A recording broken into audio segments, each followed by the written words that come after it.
I crack jokes and they're all lost on you guys. You guys don't crack even a laughter. Go ahead. Just give me a moment.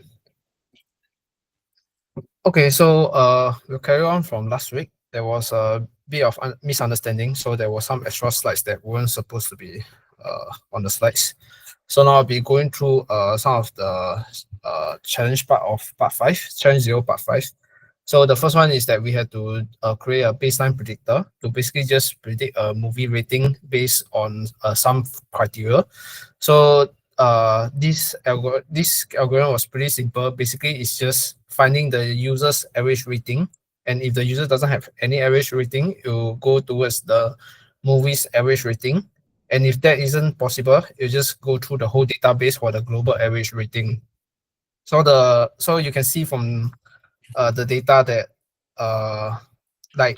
the blue are the actual data points, and the red is where the predicted line is supposed to be. So if we are closer towards the red dashed line, and then it means that our prediction is better. And in this case, there's a RMSE value of 0.96, which means that on average is around the predicted ratings could be 1 point off, which means it isn't really that good, but it's also not bad because this is just a baseline. Just a second. Explain to me this. You can close the window. You can close the window there. Yeah, just close it for now. Just close it. Yeah. Okay. So what does it mean, user average rating? So you're given a movie and you want to look at some features to predict the rating of the movie. No, so I want to predict how the user will rate the movie. Okay, so it's personalized. Yeah. So in this case, go ahead. Yeah. So in this case, you try to find the user's average rating first, and if it's not found, then it will go down the list in priority. So the last one will just be the average rating of basically everybody that is in the database, which isn't really that useful if you ask me. But it's a good baseline for us to improve on. Okay. Understood. So this rating here, right? So how do you do it? Is this per one user or is this across user? When you say actual rating, is this plot for multiple users or for a single user? I think it's for single user. Yes, it is for single user. Yeah, because this guy had a lot of rating, right? Go ahead. Yep. Okay, so following, we did some user segmentation. So basically, it's just seeing how harshly they rated movies. So this is just a good data point to show. So some of them was, you can see from the data that most of them was linear. Is quite, you could have seen it in the previous graph where you can see that the average rating is rather high, but there are some people who really hates movie but still like to come and rate. So exactly. It's around 1.5%, and there are those that could be actually good dedicated movie watchers, so they are quite neutral. So these are some of the graphs that you can see. I think something that is of interest is that actually you can see that from the box plot on the bottom left, that the neutral segment people had the most number of ratings compared to harsh and lenient. So what I can take away from this data could be that the neutral people were actually dedicated movie fans, and thus they rate more fairly. Yeah. So this is one way how we did user segmentation. Nice. Okay. So one thing we wanted to search was most popular multi-genres movie. So things like rom-com, romantic comedy, and some others. So at first we just take the data directly from the database, which you can see as such, and it's still quite you can see that it is still mainly focused on comedy and drama, which are the two most popular genres before that. So if we wanted to find a different way, it's harder to tell just based on this. So we try to do k-means clustering. So it's an unsupervised learning algorithms where it chooses a k amount of clusters, and in there will be a center point called the centroid.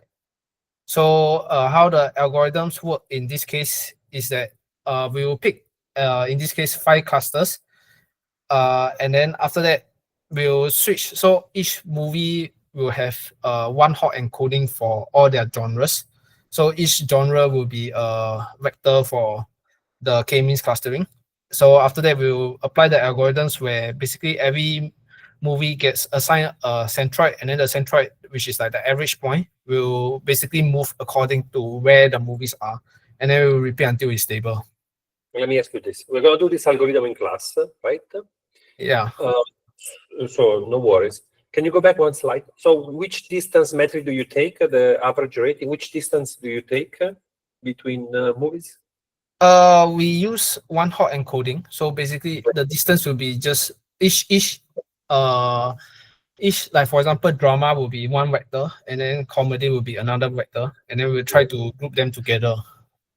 Yeah, so you cook up a distance for this. Yeah, okay. Of course you understand the limits, but no problem. Go ahead. Yeah. And so this is this is showing 6 different clusters, or technically 5 because one is no genres listed. So I think from this data you can see some interesting point. Firstly, let's go to cluster number 3, which is like in the middle, right? So you can see that this is predominantly a children movie cluster. So we can technically put cluster 3 as basically a kids movie. So, and you can see some useful information from this, such that like kids movie likes to be have a lot of animation, have some adventure, have some comedy, maybe some fantasy, and there's very little details of like horror, because you wouldn't want to scare kids when they are young. And there's also very little IMAX, because who would want to watch IMAX on a kids movie? Yeah. Just a second. Can you explain to me the intensity plot there? Can you explain? So you're seeing a fraction of a certain genre that belongs to a cluster. So basically, you don't include to which cluster, though, right? Is that correct? Yeah. So it's basically it's sort of like the cluster purity. Understood. Sorry. Go ahead. Yeah. And also, yeah. So you can see that that's for cluster 3, and for cluster 4, you can see that for horror is usually really highly linked to sci-fi and thriller. So from there, we can sort of split out each cluster have their own sort of like multi-genre movies. So this is how we use K-means clustering to determine like how multi-genre movies they are. And you can see some of the examples listed on the right. So yeah. And with that, that's the end for our presentation for Group H. Thank you. No, that's it. It was so nice. Stay there. Oh. So nice. Okay. Okay, very good. Any other comment, guys, before we move to the... Yeah, any other comments, guys? Okay, good. So let's do this. Let's go through the same teams. Now we have a different team composition. We have 6 teams instead of 8. So I'm gonna be reverting to calling you team A, team B, because I lost track of which team is persistent and which team changed, right? But we're going to refer again to the screenshot that Gaida has, right? So let's see if I can post it here. I can post it here in chat. Otherwise, no, not post in chat. Anyway, so let me just call Group A, right? You tell me if you tell me a little bit about how it's going, right? And then you tell me if you are the same, if you are the same group as last time, or if something changed in terms of leader. Sorry. You tell me if the leader is the same leader of the group of the same name last week, or if you changed name, basically. So we reduced the number of teams as expected, right? Because some of the people are not responsive. So now we have a better sense of how many teams we have. So just bear with us while we stabilize the class, right? Hopefully from challenge 2, then everything would be running smooth. Okay. Now, with reference to what Gaida posted, Group A, the leader, please come tell me something.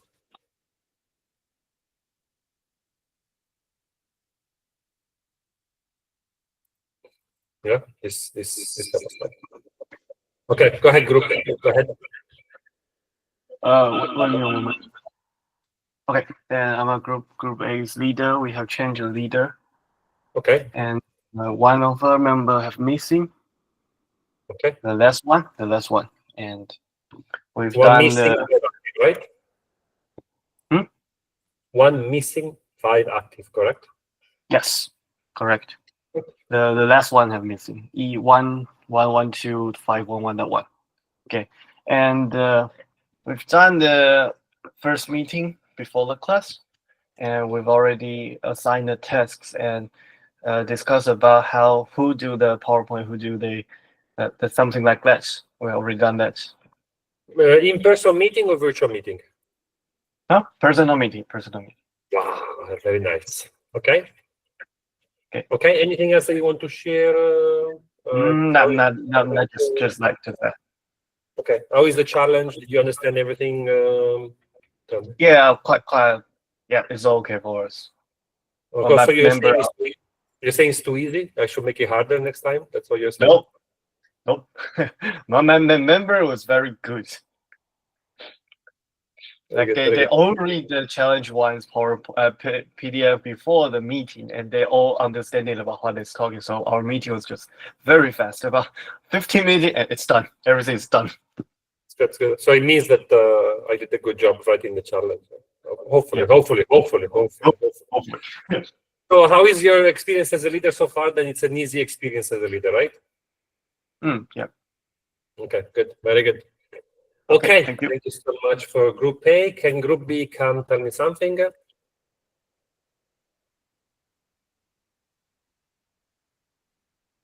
Group B, come talk to me. Hello, can you hear me? Loud and clear. Go ahead. Okay, so still two of our group members don't reply the message I sent. Okay. And When did the you send the others, and I've sent. What do you mean? When did you send the message? Like at September 27. Oh, okay. Good. Go ahead. So the rest already choose their jobs to do. And I don't know if they read the challenge done or not. I myself finished reading the challenge. Okay. So no meeting so far, right? You just synchronized online, correct? We haven't done anything for now because they are still not replying. No, but you said that two people are not replying, right? Yeah. And the other guys replied like yesterday and today. So three other people, correct? Or four? Yeah. No, four other people. We have 6 total members, include me in total, and only one reply in time, and the others reply very late. One in time, others late. Okay, so hopefully by next week you guys can synchronize. How was the experience in the previous group? It was okay, right? Same leader, sorry. Same leader, right? Yeah, correct. The previous group is pretty good, but this time it's a little bit bad. And your group, you're the group, like the team member is sorry, my brain. The leader is the same as the last time, so you're still team tank, correct? Yeah. Okay, very good. Still team tank. Okay, any other comments or suggestion or anything else you want to share? No. Okay, very good. Can we hear it from Group C? Okay, so I'm the group leader of Group C this time, and we are still finding one of our group member now. Okay. We just created a group, like group chat, and I have posted the challenge one PDF in the group. Yeah, that's all. We haven't divided our work or discussed anything about this challenge yet because we are missing one of our members. Okay, so please go ahead because so by this week you really want to have it going. Okay, then we will start. Are you an established leader? Is it your first experience as a leader? Oh yeah, it is my first time to be a leader. Very good. How is it so far? A lot of emailing people. How was it? I enjoy it actually, but if the one missing member could come, it will be better. Of course. You can remember his name and. I Try to hope someone change could find him and tell him that I have posted the group chat link in the live, channel. right? So yeah. Sure. So if someone know him in the classroom, anyone know him, please tell him that we are seeking for him. Thank you. Very good, very good, very good. Okay, so let's go for Group D. How is Group D going? Guys talking to me? I already told. I'm now finding out, like during this meeting, like the group is emerging. There were 2 WhatsApp groups I saw just now, but we merged 2 WhatsApp groups, and now we are with 4 people out of the 5, I think, or Okay, good. not in one group chat, but I have now 3 other numbers at least. Okay, very good, very good, very good. And so, we will do a meeting hopefully after this this lecture. Okay, good. And you are the same leader as last week, right? Yes. No. I think we'll have some mistake or something because I'm the team leader, and now we have a 2 line group.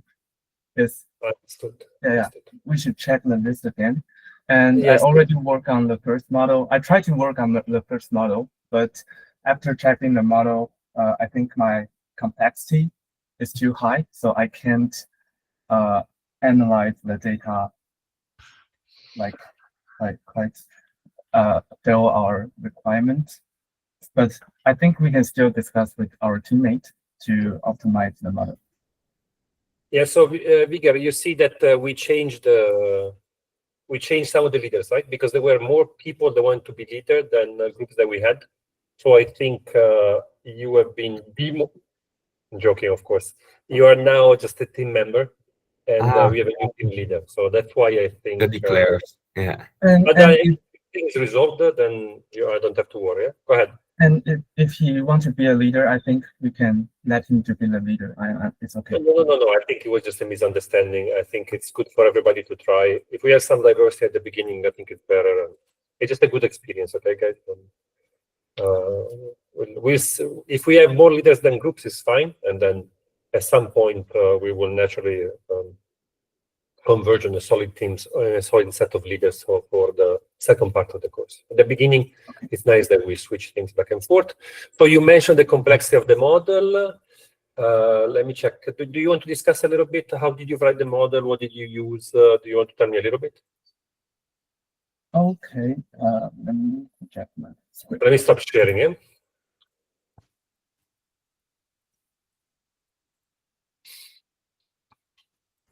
So this is my previous model for the first task, and I think the way that the complexity increases here. Yeah, I think I used too much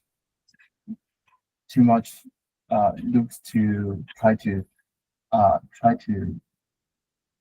fail the test, finish the test. So I think the complexity is too high. So anytime I run, they can only print out the first result and it will stop because my like the RAM will be over the range I can use.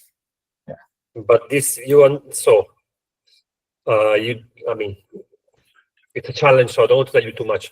But of course, you do understand that this is by design, right? So because something that we didn't discuss, right, is of course the fact that KNN is very heavy, okay? Because in order to KNN, you have to find all your neighbors. Now, of course, the course is an exploratory course, right? So we didn't discuss everything, but you can imagine that once you launch the command there, this fit, right? There is some underlying code that determines the data structure for solving the KNN prediction. So there is the data structure that you use is not simply a list, right? Otherwise, it would be terrible. But of course, ChatGPT, Python is a very high-level language, so you don't see the construction of the table or the memory structure that it's used for this. But you can imagine that the complexity cannot vanish, right? You are looking for a large data set, you're doing pairwise comparison size, so there is no. So yeah, so that's part of the challenge that you have to solve. Yeah. So I think that's why we need team members so we can discuss Okay. all the results. Yeah. Very good. Yeah. See if you can figure out. Okay, very good. So now we solve this updated leader, old leader. What's that? Very good. Ready to go. Okay, so now let's look at group E. That's me, or at least leader. I'm the one who first found out today that the groups had been announced. So, but we are free in the chat now, so it's going forward. I just thought that the groups were gonna that we were gonna create them and they weren't gonna be random. So, when researching today, looking at the course again today, I realized that's not the case. So whose fault is it? I repeated it multiple times, right? Probably just mine, but yeah. Yeah, so maybe it was a long weekend. That's why I wrote on Slack, right? It was a long weekend. Yeah. Maybe you just came back from vacation, I understand. No, as I said, the logistics of the class are kind of crazy, right? There is a lot to discuss, but that's because of the format is. Okay, very good. But no, this is then a call out for people to if you are in Group E, please join the line chat, which you can find in Slack as the latest line message, line link. So far you said that you have 2 active people, 3 active, 3 active people. 2 active in the group now. So 3 in total. 3 in total. And we have 5 in total, so we need 2. You have 2 more missing. Yeah. So if you are in Group E, don't be discouraged by the fact that the leader takes a very long weekends and he doesn't read the documents. Just be aware that he's a good guy regardless. Okay. Very good. Did you read the challenge? Probably not, right? I have. I'm just joking, you. Okay, I'm just joking. Yeah. No, I have read the challenge. Any comments? Any questions? I think that it requires a little bit more. Like I've read it, but I think I need to start working with it before I get any questions. Okay, very good. Okay, very good. So no other. So is there? If you are in Group E, please check out the group on the last line link. Okay. So now Group F, is Group F here with us today? Okay. Sounds like it's Ian. Yeah.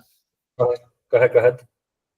I find all members today, and I assign the work today. Yeah. Very good. So did you meet? Did you plan to meet? Did you prefer to do everything virtually? Tell me. Yeah. Maybe we will use message. Yeah. You will use Line, or what would you use? Yeah. I will use Line. So you're Taiwanese, understood. You're not Singaporean. Okay. Very yes. Good. Did you read the challenge? Any questions? Any concerns? Any comments? I read challenge, but I'm not start decoding. Okay. Very good. Yeah. So if you have any other comments, let me know. Otherwise, we'll listen from the next group. Okay. Thank you. Okay. No, I guess no more questions. Let me check a second. Sorry, guys, a little bit scrolling back and forth. A, B, C, D, E, F. So F is the last one. Okay. So anybody else in chat that has any problems? Otherwise, we will move forward. Do you want me to go through the challenge? Let's have a quick poll now. Should we go through the challenge together, or we move to the slides? Question mark 0/1. Go. Tell me, guys. While you vote, remember that I pinned the YouTube video playlist. Please go and subscribe to my channel. I want to reach monetization before the end of my career. And I need 1,000 views. Very good. Everybody is happy reading the challenge by themselves. Very good. Then also, yeah, I left some, as I said, we are preparing the slides for the inter-team evaluation, the intra-team evaluation. Be patient, and we should send them by Friday for sure, so that you have time to give your evaluation. Remember that the evaluation is 10 is the best, 0 means no work, and you have to do a ranking, and the ranking is cannot be repeated. Okay. Very good. So we move to the slides then. We move to model selection. Let me go in presentation mode. Full screen.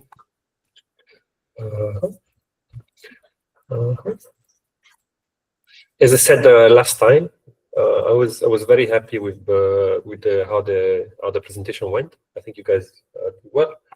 Next time, try to be a little bit more. Let me just repeat by that for next time. Okay, try to be a little bit more, dense, a little bit shorter, right? And more synthesis.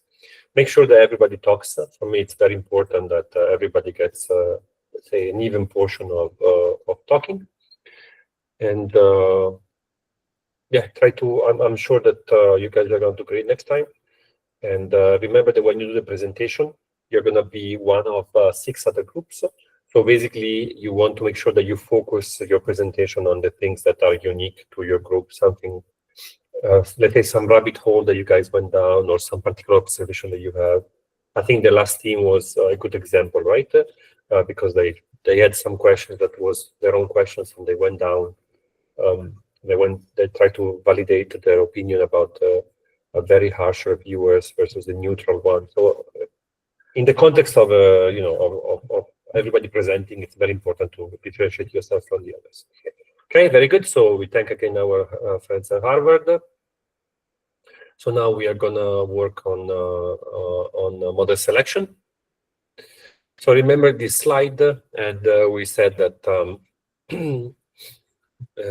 when I see this slide, I think about the quote from Dostoevsky that says, "Every happy family is happy in the same way. Every unhappy family is unhappy in a different way." Meaning that the left-hand side, it's a happy family. The model really captures some pattern in the data. In this case, we have a linear regression model. So we have a vague linear pattern in the data. If we do linear regression, then it is the best that we can hope with the model that we have. And there is no particular reason to be unhappy with the result, right? So if you want to have a better accuracy, then you have to take a more complex model. If you had to have lower variance in the error, then you have to do a more complicated model. But it's clear that in terms of the model that you've chosen and the data that you have, they go well together. You observe an accuracy. That's the best that you can do. On the right-hand side, you have an unhappy family, right? So you have that basically the model does not match the data. The learning is not taking place. And the model that you have is also simply mismatched to the data that you have. But if you only had to look at your accuracy, you will not be able to tell the difference between the left-hand side and the right-hand side, okay? So what we do is that we said, well, the only thing to do is that we have to divide train and test data, and then make sure that the performance over the test data matches the train data. And of course, when we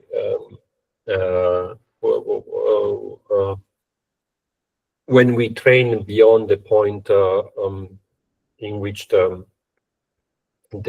model is learning the pattern in the data, but is actually memorizing points in the data set, we call this overfitting. This is a very general term that we use in learning, and that could mean everything and nothing.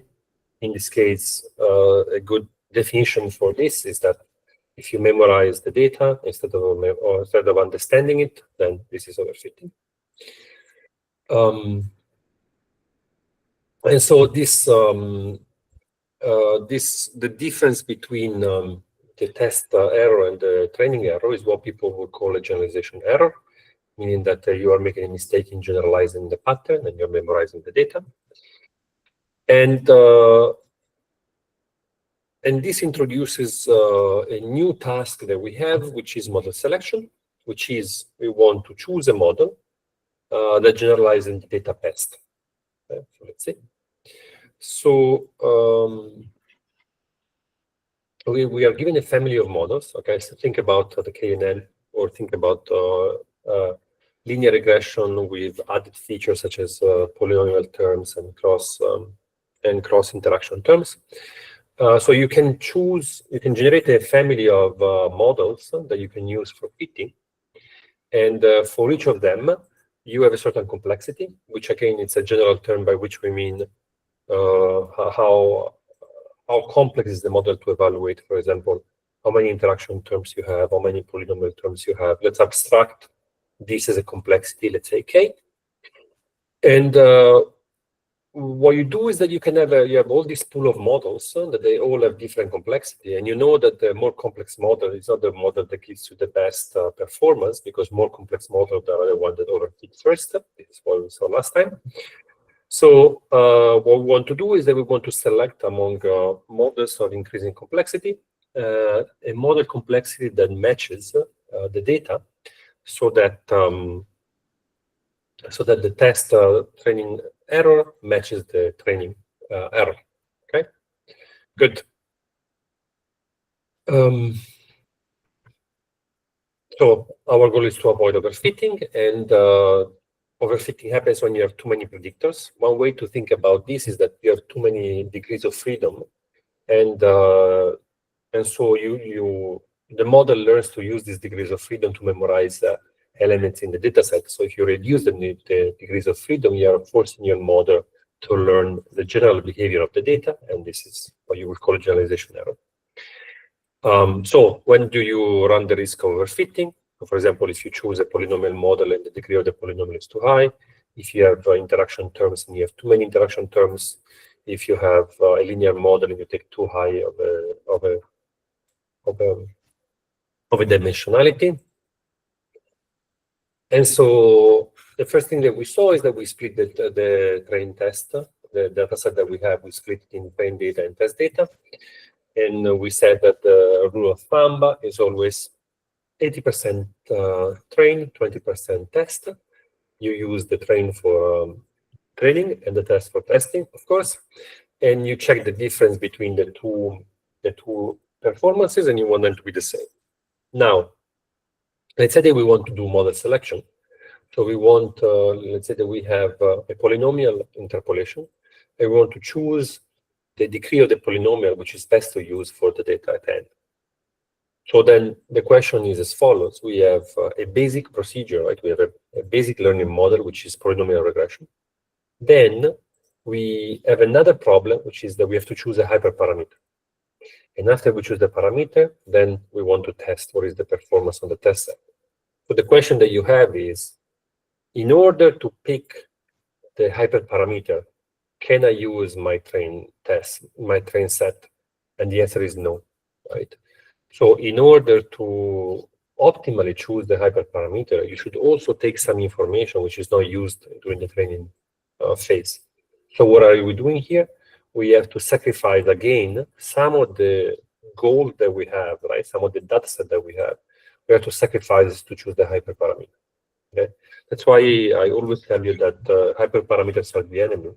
And now you can see here why hyperparameters are the enemy, because in order to train a model that has a high number of hyperparameters, you have to sacrifice more and more of your trained data to the training of to the optimal choice of your hyperparameter, and this is what we usually call validation data. So now let's say that you take 70% of your data to be trained, 10% is validation, 20% is test. Okay, something of that sort will be a satisfactory, let's say, rule of thumb allocation of the data. But remember, yeah, so we need to sacrifice some of our data set elements for choosing the hyperparameter. And so if you cannot avoid having a hyperparameter, then giving it 10% of your total data for the choice of the hyperparameter as a rule of thumb. If you have more hyperparameter, then you have to sacrifice more of your trained data. Unfortunately, this is the reality in which we live. So, okay, so now we have decided to sacrifice some of the data in order to choose a hyperparameter. There is no other way. So how are we going to use this data, right? So we are choosing the polynomial degree of our polynomial regression model. And we have to choose the optimal value. So what can we do? Of course, we can do the usual things, right? We can have an exhaustive search. We can have a greedy method, and we can have a fine tuning, and we can have regularization. Let's see some of the things that we can try. So exhaustive search, this is not something that requires too much time to be explained. Let's say that we have a certain set of predictors. Let's say that we have x1, x2, and x3. And we do not know how many possible, which predictors we should put in our linear model in order to have a good prediction. So what we do here is just list out all the possible models and that you will have by choosing any subset of parameters. So imagine that you have a 0, 1 for each of these predictors. Then you choose 1 or 0 in order to include or exclude the model from include or exclude the prediction from the model. Then if you do a little bit of combinatorics, then you will end up with 2 to the j models. And of course, you're not very happy with this because 2 to the j grows exponentially with the number of predictors. And this is basically, this is infeasible, right? Because for each of these possible choices, what you have to do is that you have to go take your trained data and train the model for that specific choice of the predictor vector. And this has a complexity.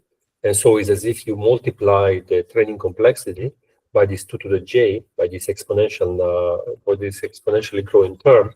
And of course, this consumes a lot of resources. So not good. So for example, going back to challenge 0, right? So you see that the last group was doing let's say that they were doing the prediction of the movie score.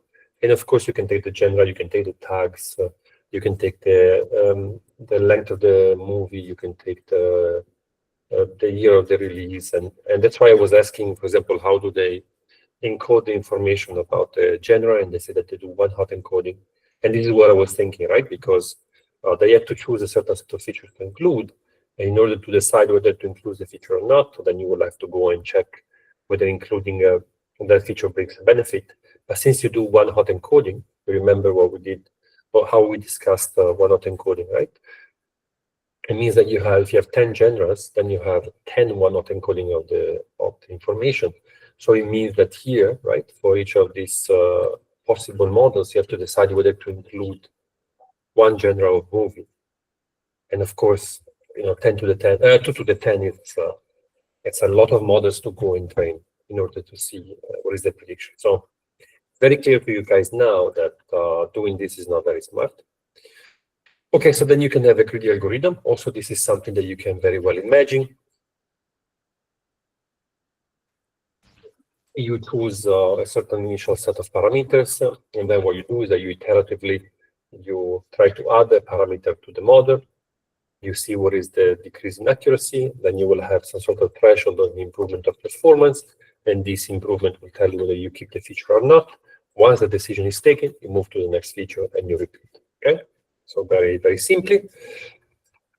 So let's say that again we're in a linear regression setting. We have these movie tags, and we have many, many different movie tags. We have to decide which movie tags we want to keep, or which one we want to abandon. We are trying to predict the movie ranking. So you start with a 0 set. In the case, as the guys were saying, you just guess your best guess is the global average for the movie ratings. Then you decide whether to add the duration. Then you see if you add the duration, how much this reduces the uncertainty, the variance, right? The error variance. And then you have a threshold that says, well, for this improvement, we're going to keep the model, otherwise we're going to throw it away. And then based on the decision, you move forward. The next model is going to be, let's say, the duration plus the years of release. You take the next feature, you test it, you check with the threshold, and you just decide greedily, right? What to include and what not to include. And if you do this, you see that basically the complexity grows like this. So if you have a first step, let's say that you have to choose one out of J features. So you choose them, you have J models to train. Then after you have included this one here, you have to choose which next feature to include. So we have J minus one model left. As a third step, we have chosen two features. We have to choose the third feature to include. So we go throughout all the possible features remaining. We train the model for this. And so, of course, if you do this, you see that you have a J square, order of J square, of course, a more precise number, but for this purpose, is the J square number of times that you have to train a model in order to check everything. And this is much less than 2 to the J. So instead of being exponential in J, now it's polynomial of degree 2 in J. And if you've done some complexity theory, you know that you're very happy to settle for polynomial complexity when your alternative is exponential complexity. And you can try to move forward on this. Still very, very heavy in terms of computation, right? So far, you guys saw the training only of linear models and maybe the KNN, where the complexity is not large, is a large consideration for the problem that you've seen. You can imagine that you're training a deep learning model with a few hundreds of millions of parameters, and training a model this many times, of course, has a very large energy consumption and time consumption and storage, yeah, so on. So let's move on. So let's have a fine-tuning of the hyperparameter. So let's go back to the example of this polynomial interpolation. So we start with degree 1, then we go all the way to degree 50.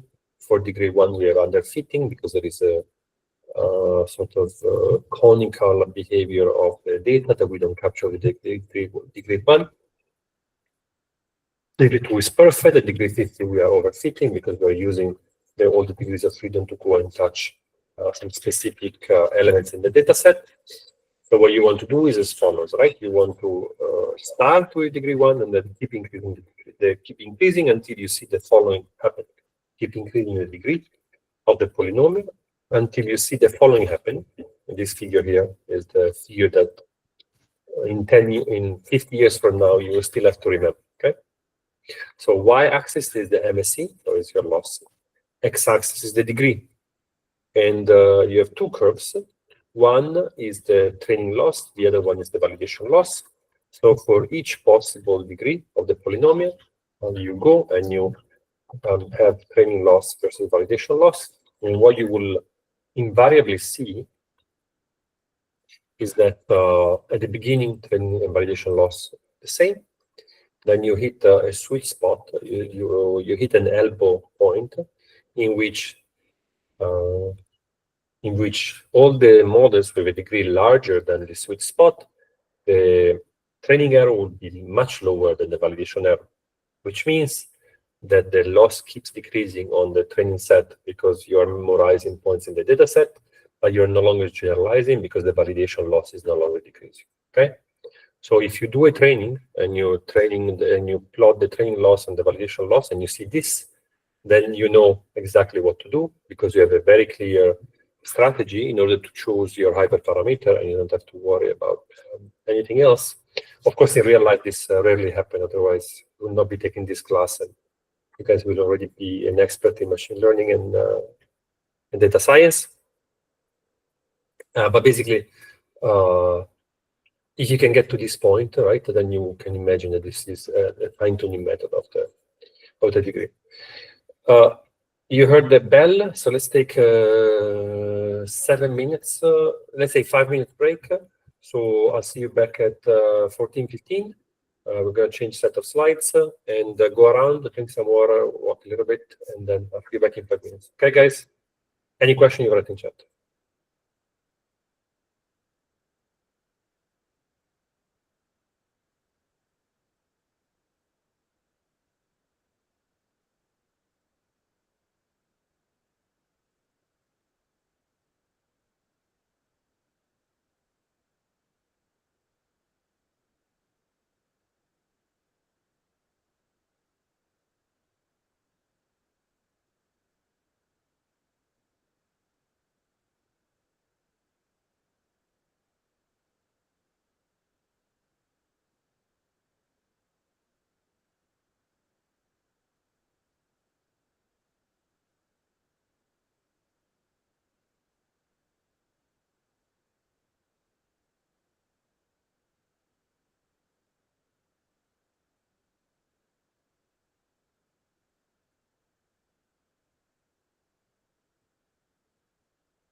Okay, guys, let's go back to the next topic if there are no questions. So, model selection and cross-validation. So as we said, let's say we have multiple models, right? And then we are, as we said, right? So we have the data, we have, let's say, different polynomial models. We have degrees from 1 to 3. We want to choose one of the two. We want to go through the validation to do this. But you have to realize that since validation data is so small, then you are concerned about overfitting over the validation data. So this is where things get a little bit complicated in your head, right? Because I think it's pretty natural to understand overfitting over the training set. And now you're saying that now when I choose my degree, right, when I choose my hyperparameter, a risk that I can have is that the validation data is so small, let's say only 10% of your data, then you could be overfitting over that. So now it's a little bit of an Inception movie type of situation in terms of overfitting. But this is indeed what can happen, right? And we had a plot before in which we had a validation set that was choosing very unlikely, and where we had an outlier in the validation set. So you can imagine that if you have a data outlier in the validation set, which can happen because the validation set is so small, so it's very sensitive to outliers, then the outlier will cause a lot of pain because it will give you some cross-validation results, some model selection advice that is not representative of the data set. So how can we do this? Well, the idea is that what we could do is that at least we could try to do cross-validation multiple times. And we ask ourselves if there is a way to do cross-validation multiple times without burning more data, okay? So we said that burning data is the worst thing that we can do, right? Because if we increase, for example, the size of the validation set, then we are taking away too much from the training set. So what we are happy to do sometimes is to trade off, let's say, training time for data. So we are happy to have a more complex training regime, repeat the training multiple times, rather than collecting more data. And this is what happens in many different instances, right?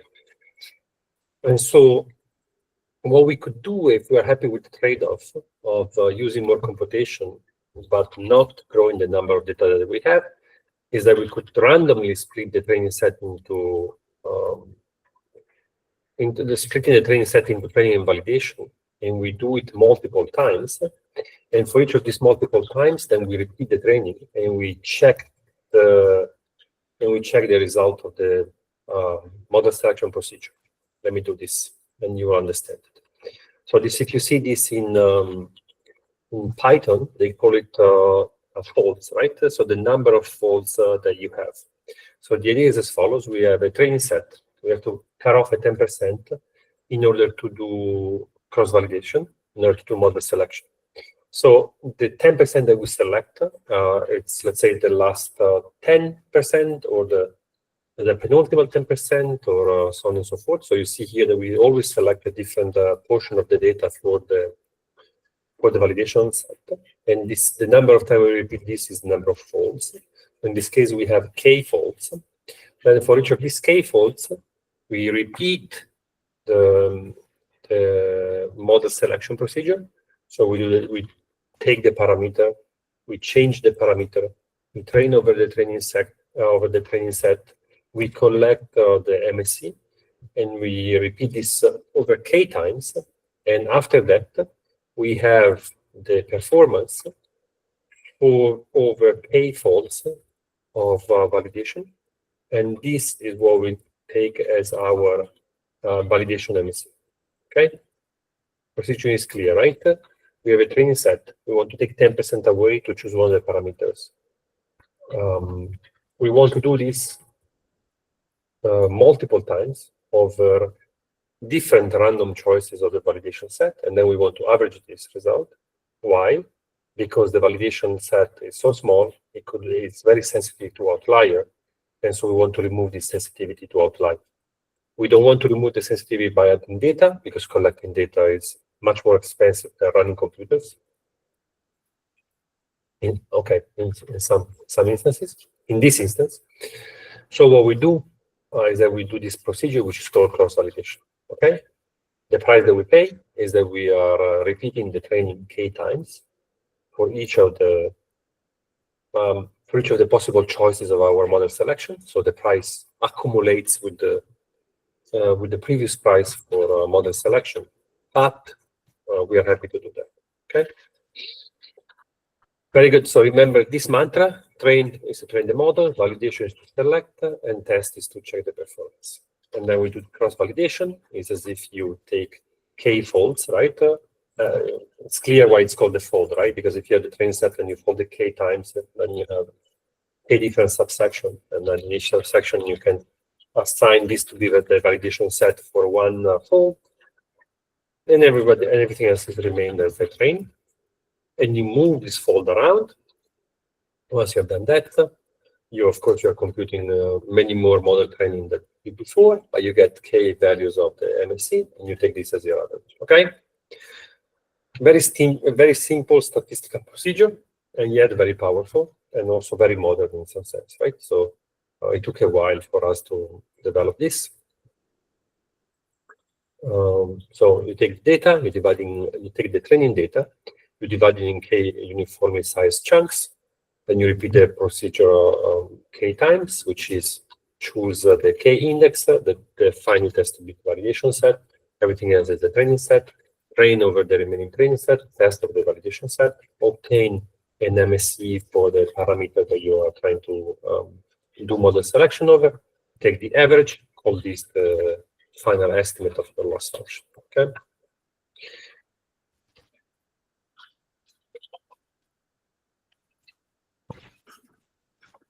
What are we discussing here? So sometimes we call this also leave one out, right? Because you leave one out for the validation set, and the rest is the training set. So if you hear leave one out, this is what people refer to, right? So, good.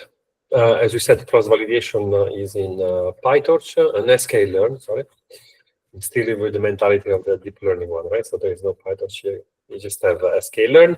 So you put it there, right? So here you have your estimator, you have X and Y data, you have the scoring, right? Let's say MSE, you have the number of folds, and then you return the training score. Okay, very good.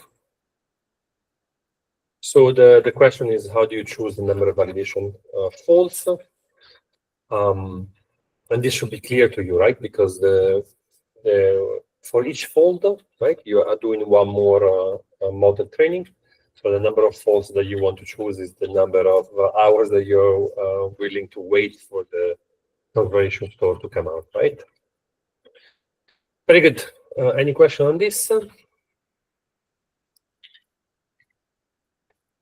you have no questions, then we move to the next set of slides, which is nice.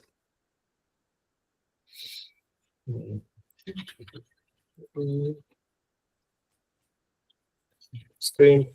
So no questions. If you have no questions, we move on. And then we move on to this beautiful. We move on to this beautiful region Lasso regression. Where are you? The screen. Yeah, sure. Okay, we are back on discussing models. So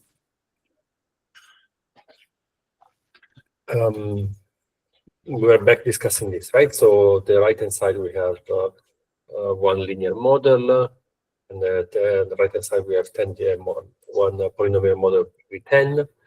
This is the true model. FAT is what you obtain when you do validation, when you do training over different choices of validation set of validation and training set.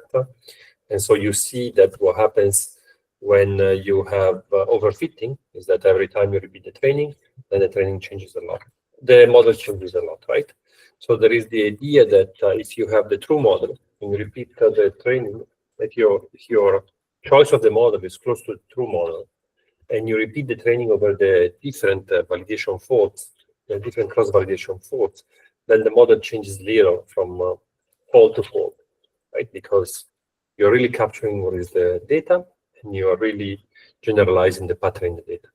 Now, if you do a fitting of a polynomial of degree 10 over what is a model which is an almost linear model, then what you expect is that for each validation fault, then the model will change a lot. Why? Because you are wildly overfitting in this scenario. And so the model is trying to chase the exact pointer in the training set. And this results in models that are very different from both. Okay? But this is a very good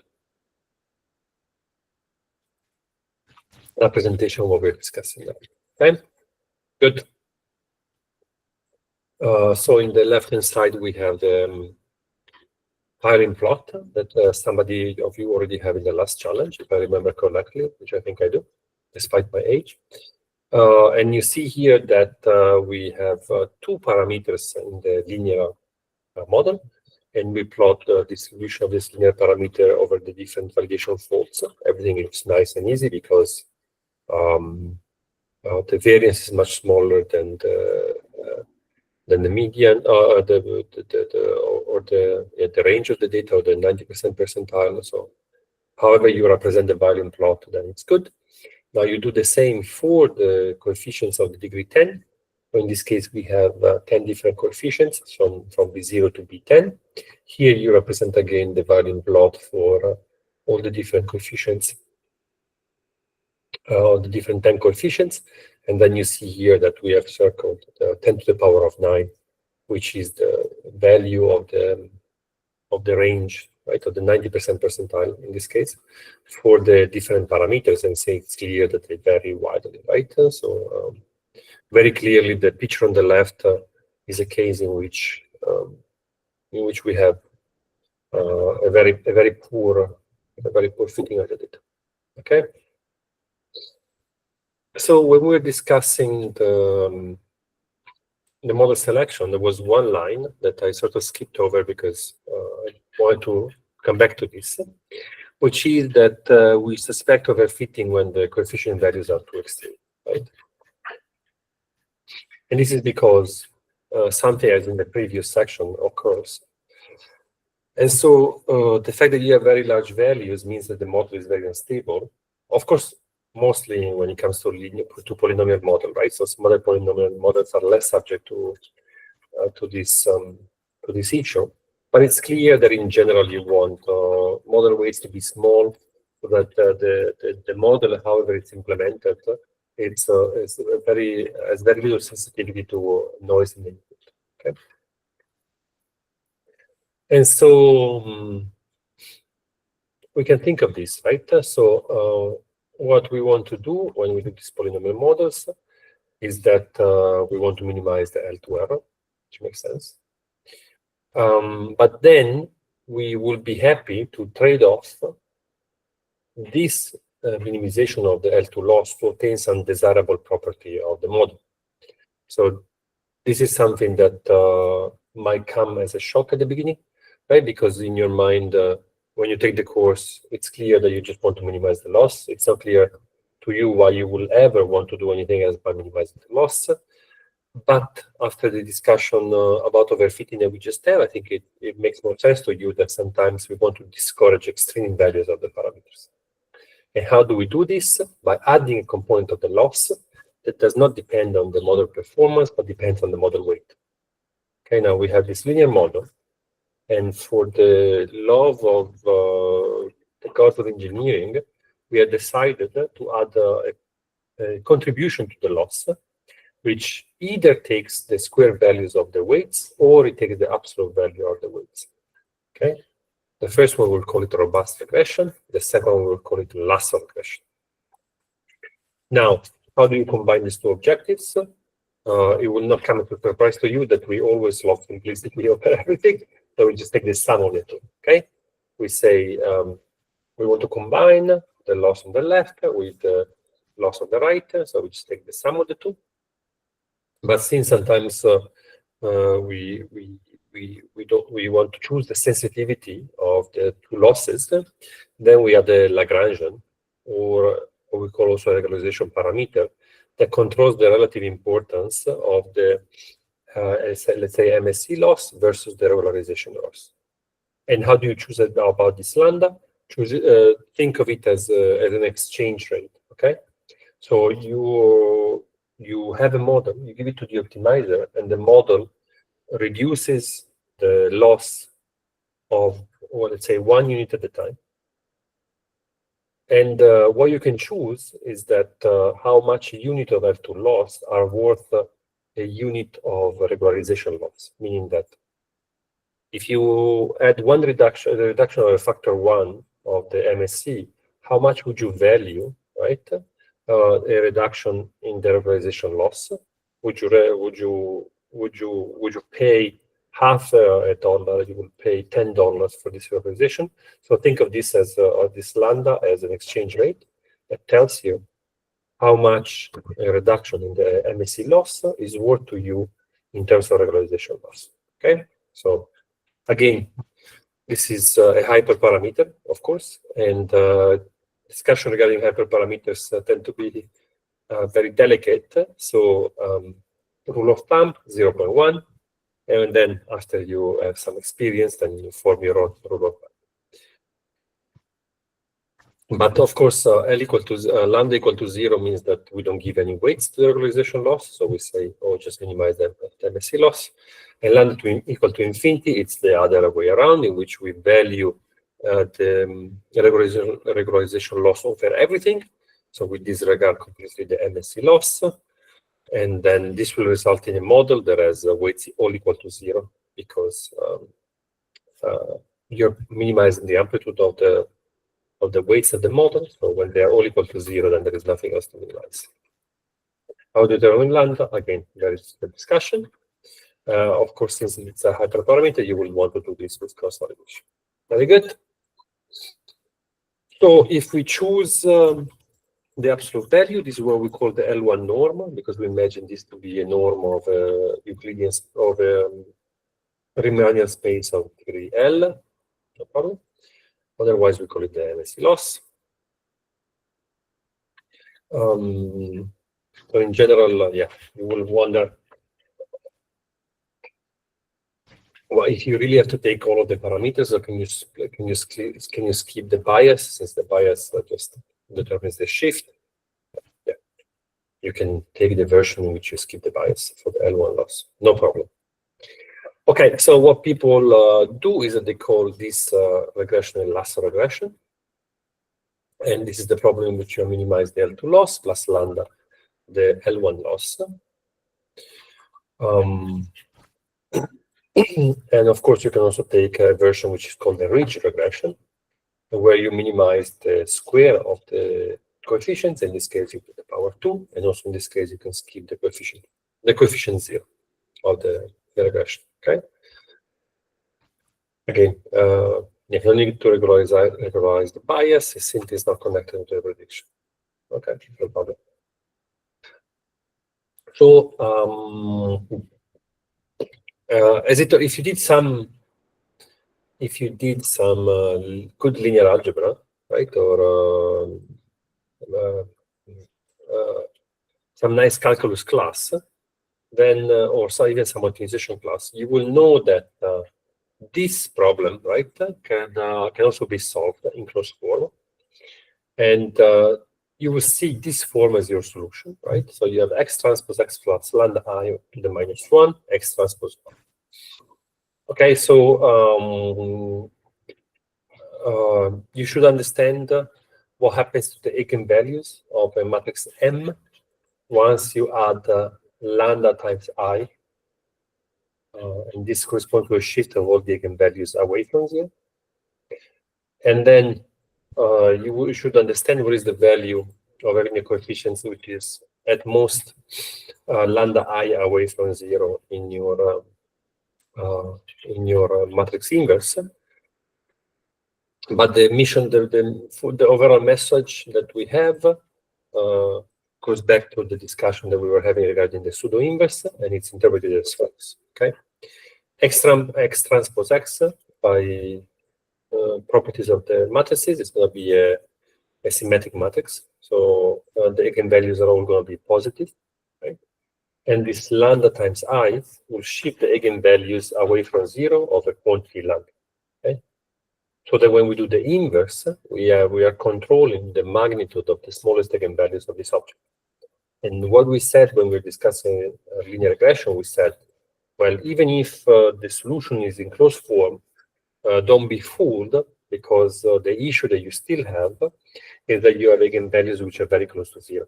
And eigenvalues that are very close to 0 means that you introduce a lot of numerical instability. And having a numerically unstable way of inverting the matrix is as if you don't have a matrix inverse, right? So we said in theory, we can invert a matrix if the eigenvalues are all different from 0. But in practice, we are still using algorithms for matrix inversion. These matrix algorithms are implemented over a hardware that has finite precision. So having an eigenvalue close to 0, it's very, very dangerous for us, because it introduces a lot of instability in the calculation of the matrix inverse using numerical methods. So effectively, what this ridge reduction is doing, what this ridge regression is doing is, yes, it's pushing your weights closest to 0, but it's also introducing a lot of numerical stability in your method. So that in practice, right, if you notice that your linear regression is too unstable, then you will add the ridge regularization in order to avoid the numerical instability. And as it's not clear then what is the benefit to you, right? If the benefit to you is the added numerical stability or the fact that your model weights are small, well, the two is going to be the winning ticket for you. Okay. Yeah. So since another comment on this is that, as we said, there are very few data science settings in which you have a closed form solution. The ridge regression is the last one that you will see in this course in which there is a closed form solution. Okay. So again, the fact that you have a closed form solution for the ridge regression is a boon that we inherit from the fact that the linear regression has a closed form solution, and you will not see this happening anymore in the class. Very good.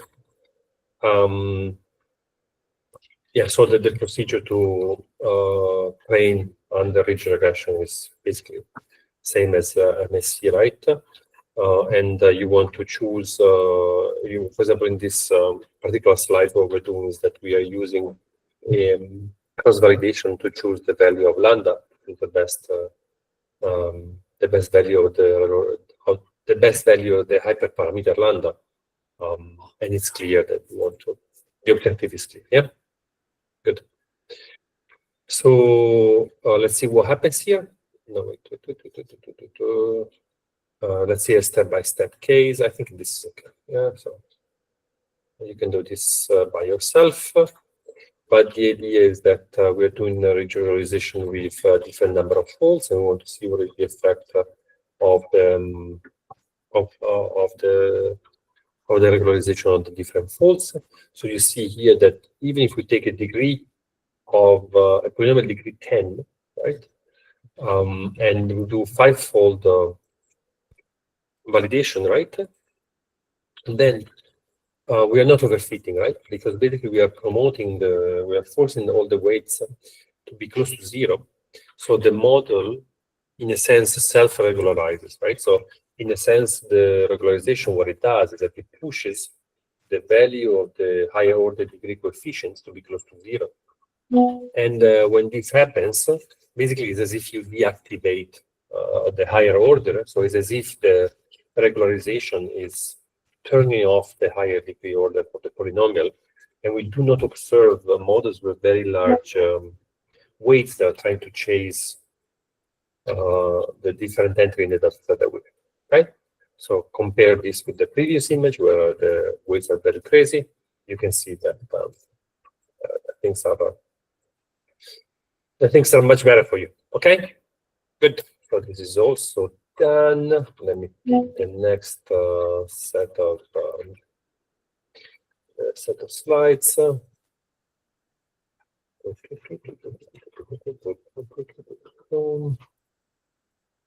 Let's go to lecture 6. Lecture 6.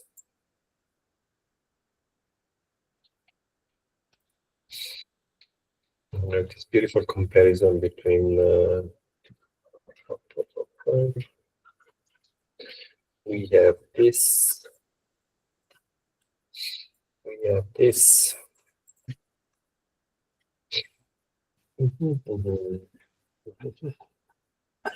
This is very this is a very simple set of slides. It's just the visual representation of this would be nice. I'll try to give you this set of slides. Where are you? Oh. It's a it's a beautiful interpretation of L1 regularization. And, yeah, I think we can discuss it a little bit. So, as we said, the solution to the ridge regression is this baby here.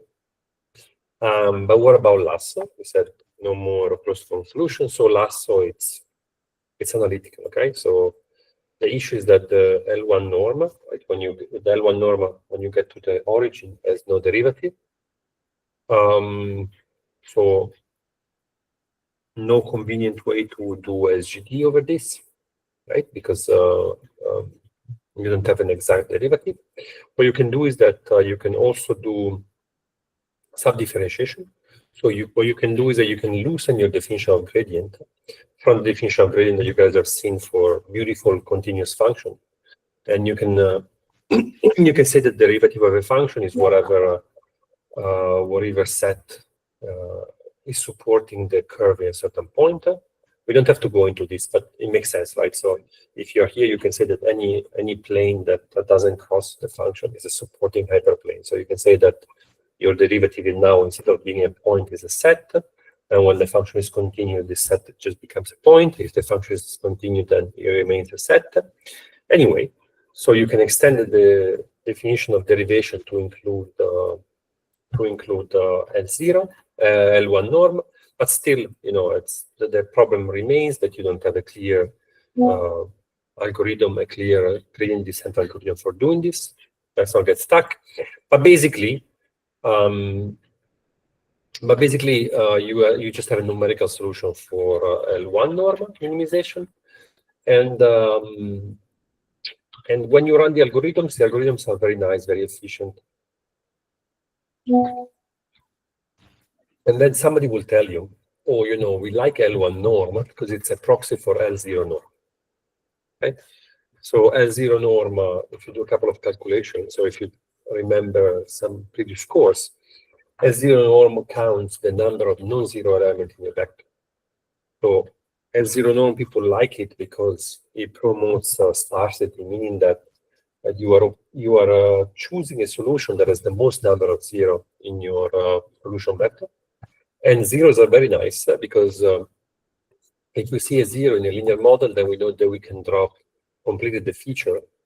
But if we see a 0.001 as a coefficient for one of the features in your linear regression, then you don't know if you can drop it or not, because you don't know what is the sensitivity of the final model on this small contribution. So we would like to have L0 norm. L0 norm is still messier than basically L1 norm, because L0 norm turns out to be very combinatorial, right? So you are just choosing combinatorial solutions and then checking them. So combinatorial is very complex. But somebody comes to you and tells you, oh, look, actually, if you do L1 norm is a proxy for L0 norm, meaning that if you use L1 norm is very close to using L0 norm. And this is something that you really need to think about, because if somebody comes to you and tells you, oh, we're doing L2 regularization, is L2 regularization close to L1 regularization? The answer is, of course, no. Right? L1 regularization is very different from L2 regularization.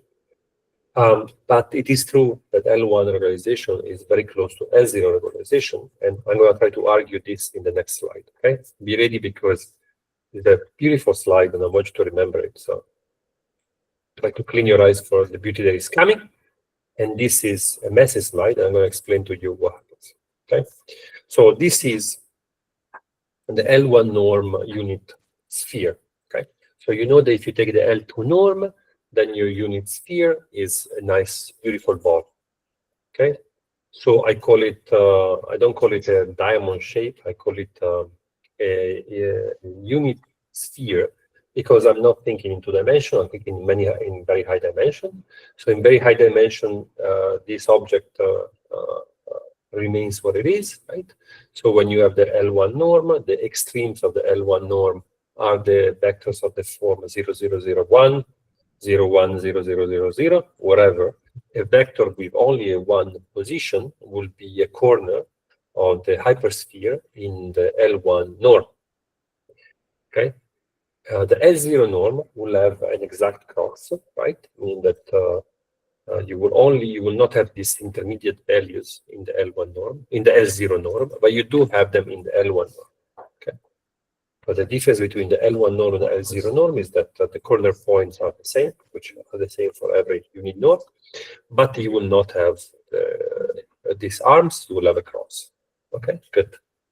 Now we're going to argue that when we mix the L2 norm and the L1 norm, then we are most likely ended up in one of these corners and not in the intermediate line, so that we are going to end up in a solution which promotes sparsity just as much as the L0 norm, in a way which is very close to what the L0 norm does. Okay, so let's look at our loss function.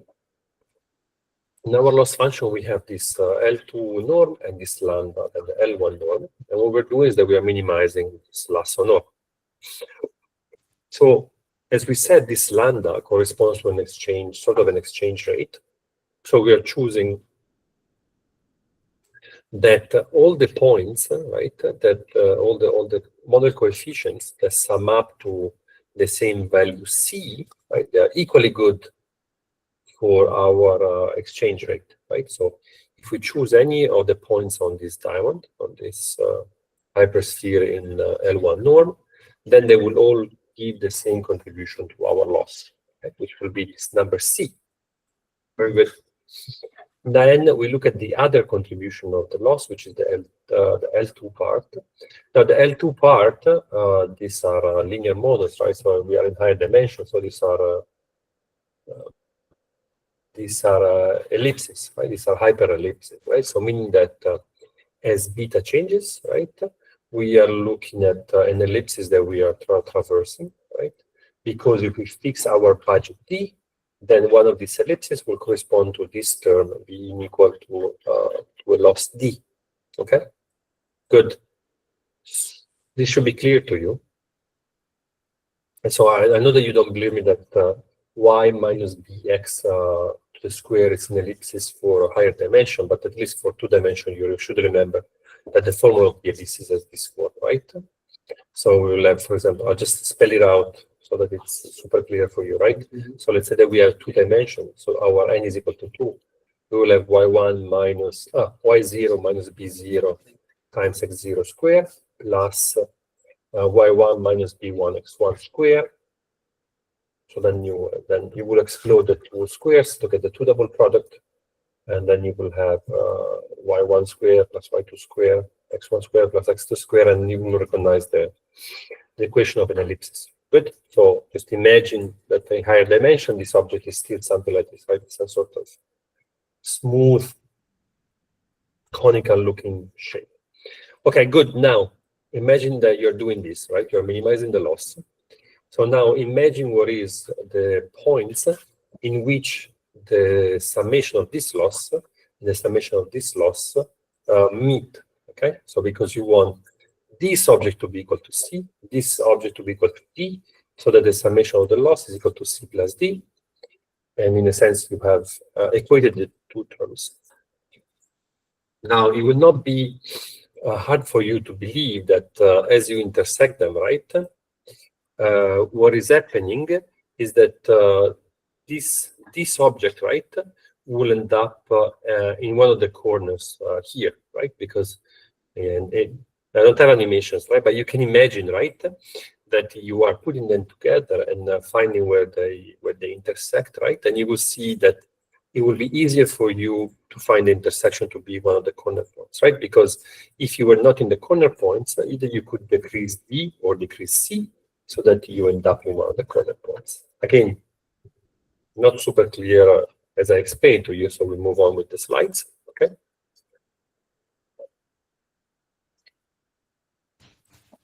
So as this, let's call this C and D, let's call it L1 and LMSE.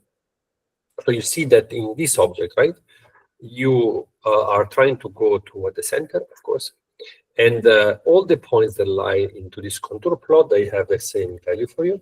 So you are trying to go toward the center, but if you cannot go toward the center, then you can always slide around this diamond shape, and you'll have the same loss L1. This other guy here, right? Instead, you always want to go toward the minimum of this expression, which is the center of the cone. But if you cannot go toward the center, then you can still move around in the trajectory. Then it's clear that this is what's going to happen, right? So you have your C fixed, then your MMSC is coming in, right?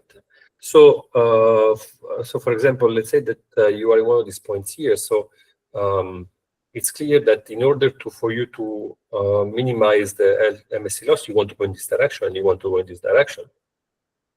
And if you want to minimize the L1 loss, then you are moving around this direction. So it's clear that the best thing to do right now is to move in this direction and to move in this direction. And the intersection between these two things, right, will end up being one of the corners, right? And so this is why you are not directly minimizing the L0 loss, but for you minimizing the L1 loss, it's a very close to minimize the L2 loss. Now let's see the difference with the ridge regression. Okay, so we discussed the L1 hypersphere. Now let's discuss the L2 hypersphere, which is exactly how we imagine spheres in higher dimension. And so we are in this beautiful baby here. So here we move along this circle. Then the L1 loss will remain the same, C. And here the LMSC loss, as before, will remain the same along this ellipsis. Good. Now it's clear that when we do the same type of trick, or the same type of intersection, right? What we do is that we're not pushed toward the corners because the two boys, right, where they touch, let's say you have a lot of, you can either move toward this way or move toward this way. And the way in which they meet is such that you're not pushed toward one of the corners of the solution, in which you will have only one entry equal to 0, which is these 4 points, right? These 4 points. Because in a sense, yeah, the geometry of the solution is that you can you get to the point in which you cannot minimize both of them simultaneously and up in the corner. Okay, good. I hope I did my best to explain. It's kind of hard to get some intuition right away on this, but trust me, this is the slide that you have to remember, right? So if you do the intersection of these two constraints, in one case you will end up in one of the corner points. In one of the corner points, most of the entry vectors are set to 0, but a certain subset. So this is a solution which is an S0 optimal solution, right? You have completely pushed some coefficient to 0. In the other one, what you will happen is that you will have entries which are maybe small, but not exactly equal to 0. When this happens, you are unhappy in the sense that a coefficient equal to 0 means that you can drop it from the computation, and a coefficient close to 0 still means that you do not know how sensitive you are to removing that parameter from your solution. Okay? Very good. Good. This is another nice numerical example, right? So you see the numerical example in which you're doing the coefficients decrease as a function of lambda, right? So this is your coefficient lambda, and you are increasing your lambda. So you are making the value of the L1 loss more and more severe. And so you know that as you crank your lambda, then you want, let's say, these 5 coefficients to be driven down to 0. But you see that if you do this numerical experiment, right, then they all decrease to 0, but they don't go right away to 0. They have this long tail, right, in which your Lagrangian, your regularization coefficient grows large, and the decrease of your coefficients is very, very small. We compare this with the ridge regression, and you see this beautiful image, right, which is saying, well, for a certain value of lambda, I turn off one of the parameters. I increase my lambda, then I turn off the other one. I increase my lambda, turn off a third one, and so on and so forth, right? You understand how this is much more desirable, because you're saying, depending on how many parameters I'm willing to take, right? I have a solution that actually exactly sends the number of parameters to 0, which I desire to have. Okay, so here we are is as if we are implicitly choosing the degree of the polynomial, and we are saying, well, if your lambda is large enough, then turn off the fifth polynomial. If your lambda is large enough, turn on your first polynomial, and so on and so forth. So we are effectively returning to the model selection exhaustive search, right?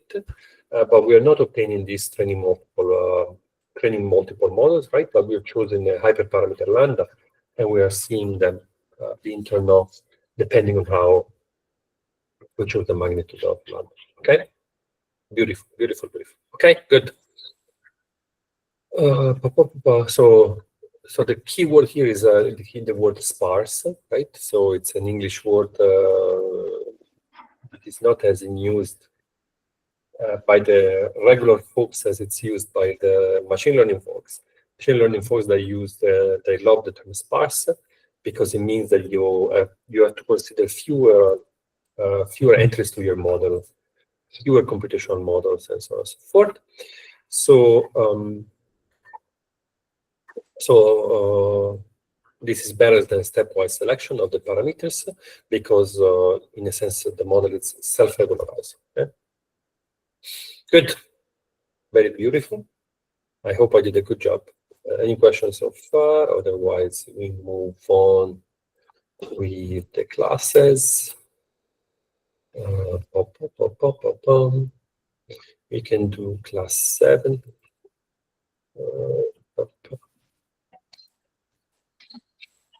Let's do some data imputation. Let's do some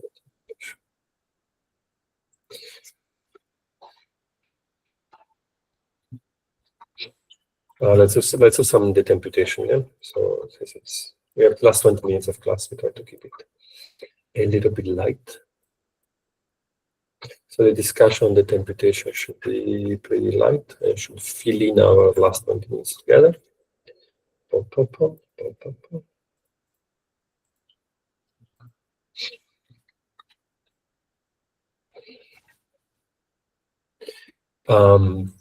So in this very light set of slides, we just discuss what to do when you have missing data and how you should impute the data. So impute here means that the data is missing and you decide one value for it according to some strategies. This is called imputation. Okay, so we don't need to discuss the source of missing data, right? Just remember that the fact that the data is missing is part of the data, right? So, so the lack of reporting, it's very rarely completely accidental. And it might be because people don't answer a questionnaire or a sensor was faulty. So maybe there is some reliable data that was collected before it went faulty. Or there was some, there is the famous, let me show you the meme. This one, this is survivorship bias, right? This is a very beautiful example. I think you guys know this meme. Yeah. This is what you have to remember about data imputation, right? So anybody knows what is this image?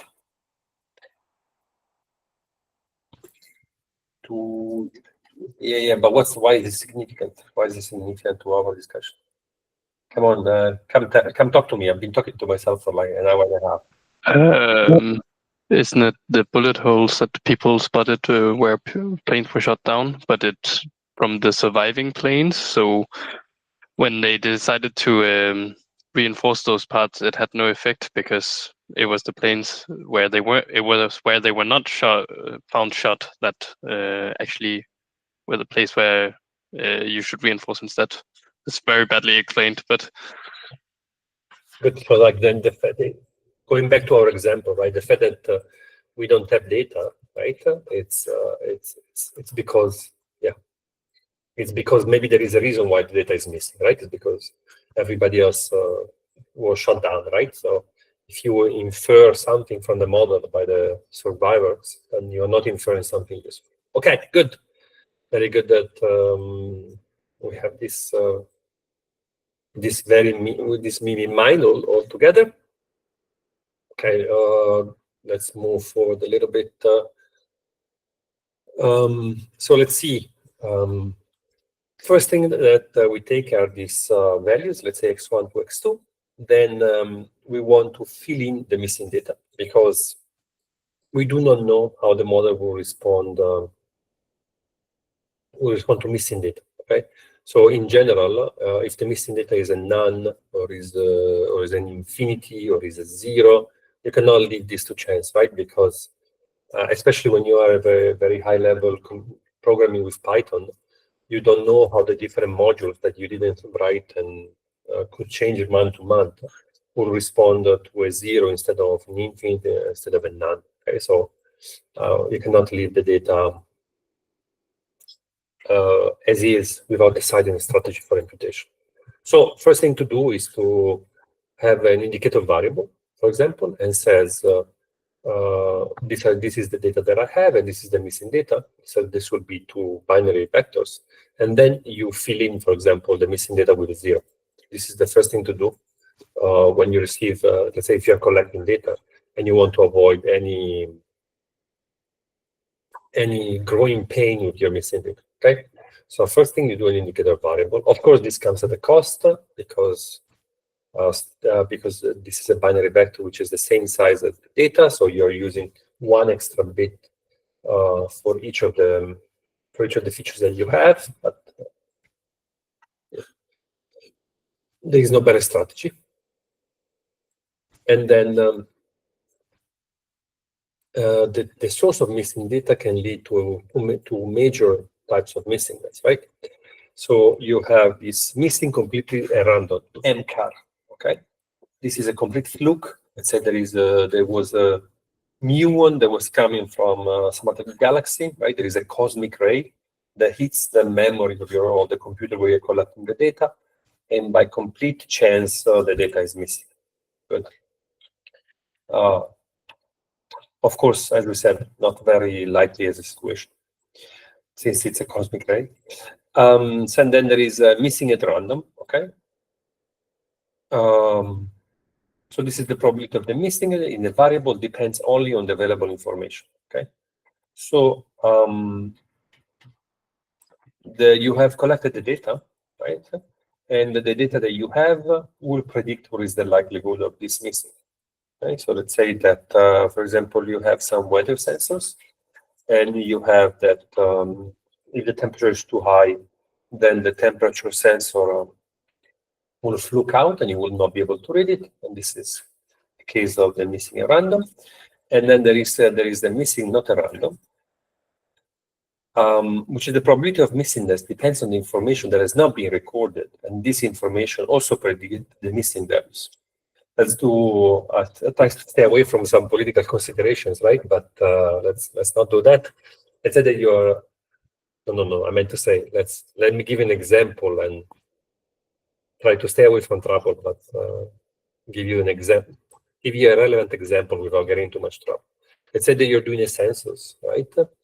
And you have a citizenship, right? And let's say that you cannot get a visa from a country. You cannot get a citizenship if you are a member, if you come from that country. Give an example. Let's say you're in the United States, right? And you have Iranian citizenship. Of course, you cannot go to the census and declare that you are an Iranian citizen because it's not possible to be a citizen for you if you have the country of origin, as an example. So it's clear that in some of these individuals, you will have that they don't report their country of origin, and it's because they are from a country of origin for which you will not be able to get a visa. As an example, not realistic, just an example. I should have used country X and country Y instead of Iran and the US, but okay, just imagine that this is the situation. And so this is an example, right? So there is not a random that the data is not being collected, but you do not have information on your data that you currently have as of why this happened, okay? Because the other information was not collected. Good. Let's skip this. Then let's discuss something a bit more practical for us, which is the imputation methods. So we have to decide how to handle the missing data. And it's clear that we don't want to leave too much missingness. So we don't want to just put none everywhere, because this is eventually hurting our ability to generalize. So let's decide that we want to impute the data. We want to put that value in the data set, which we have recorded somewhere. It's not the true value, but we really want to avoid numerical issues or throwing away too much data from the fact that we are missing it. Of course, what we could do is that we could throw away everything that as a missing entry, but this is too costly for us, so we just want to fill in stuff with something like. Okay, so let's see. Let's see some strategies. Impute by mean or median. Okay. Create a variance with indicator of missingness and then just put a 0. Hot deck imputation. Okay. Model imputation and model imputation with uncertainty. Let's see some of this. Imputation through model, let's say. But let's say you have these colors and the Y is the label. So how would you fill in the questions, or how would you fill in the question marks? Of course, the idea is that what you will do is that you will treat this as your train, and this is your test. So you will train a model that predicts the Y label given the X label, and then you will insert there the prediction. So for example, what you would do is that you will use k-means, right? So we have k-means with k equal to 1. So we, sorry, no k-means k and n. So you will use k and n with k is equal to 1. So for this missing value, you will take the upper and the lower, of course, in the frequency scale, and you will impute this to be the average between the two. And then you will do the same here. You will take the upper and the lower values, and then you will impute again to the mean or to the median. We can also use linear regression if we don't want to use k and n. So we will say that this is m, a certain alpha plus beta, a certain m plus b derived through linear regression. Very, very clear. But this, in general, this is not good, right? Because basically, if we do this type of imputation, we are doing a deterministic imputation.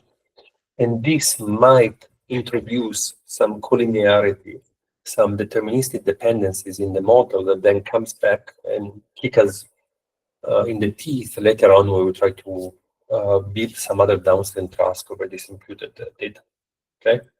So let's look at this, right? So in the left-hand side, we have a deterministic imputation. And you see clearly where were the imputed values, right? Because they are deterministically determined from a linear model, so that this linear pattern appears very clearly in the data. And as we discussed, right, when you do this, maybe some other downstream task that has some linear dependency, then this will show up as a collinearity. Collinearity means very small eigenvalues, which means very unstable numerical methods, right? So we want to avoid this. So what do? We just take some measure of variance of our data, and after we do the deterministic imputation, we add some random noise, okay? And this will robustify our procedure because there is not a clear linear pattern that emerges in the data. Are we happy with this? Again, no, in the sense that we are simply introducing some noise in the model that we do not know if will eventually benefit us, right? So we are creating, in a sense, we are creating information, we are creating believable data, right, that never existed. And so this could come back and affect the quality of our conclusions. But if this cannot be avoided, then this is what we have to do, right? If the downstream task is so relevant to us that we are willing to go through this length in order to impute our data, then this might be the best solution that we have. Good. Then of course, life is easy if you have only, let's say, one missing variable. But what happens if you have multiple imputation? What happens if you have two variables that are missing on the same entry? Now we have to impute both of them. Now we are in trouble because we could impute one with one model, but we will need another model to impute the other one. So maybe we have to build a model that imputes multiple variables at the same time, and then have one model that imputes one missing variable, one model that imputes multiple missing variables. But then this means that we have to train a lot of models. And then the question is, should we use the imputed data of one missing value to impute the other data where we have multiple missing values? Of course, very difficult discussion, very hard to know what to do. But again, the point that I want to make here is that sometimes this is necessary because the downstream task is so relevant for everybody, right? Let's say that we have some medical data, and for some of the appointments, let's say that we have a medical data set, and when people came in, we did a very complicated DNA test. We did some very complicated tracing. We put them in the MRI machine. And then for some of these appointments, we forgot to take the temperature. We forgot to take the heartbeat. We forgot to check the weight, to ask when was the last time that they eat. Of course, you cannot imagine that you have a study that costs millions and millions of dollars, and you throw away all the entries for which you didn't take the heartbeat, right? So, of course, this makes no sense. So in many situations, it's actually absolutely necessary to do imputation, and the strategy of imputation is something that it really affects the viability of the results from the downstream task. Sometimes this is necessary. This is why we need data scientists, right? That's why we need to study these things and come up with a strategy that we understand is good in most cases. Okay, very good. Talked way too much today, guys. Let me know if you have any questions. Otherwise, I stop the recording, and then we update next week with the final presentation for the projects, and then we move forward with the course. Any questions?